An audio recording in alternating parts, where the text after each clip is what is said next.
लाडकी बहीण योजनेमधल्या सुमारे 65 लाख अपात्र लाभार्थ्यांकडून पैसे परत घ्यायच्या तयारीत आहे। पडताळणी प्रक्रियेमुळे मार्च आणि एप्रिल महिन्यांचे हप्ते अद्याप वितरित झालेले नाहीयेत। मंत्रालयात अधिकाऱ्यांच्या मते मे महिन्याची प्रक्रिया सुरू झालेली असून मे अखेर किंवा जून मध्ये थकीत हप्ते एकत्र दिले जाऊ शकतात।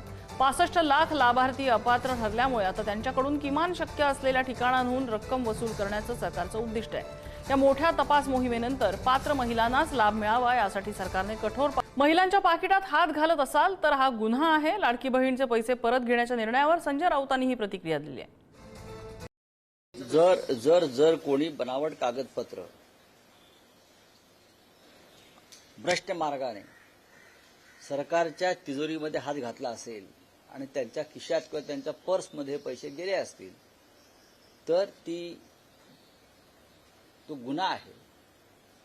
आणि सरकारला जर कळत असेल की सरकारी तिजोरीची लूट होते त्याची चौकशी व्हायला पाहिजे।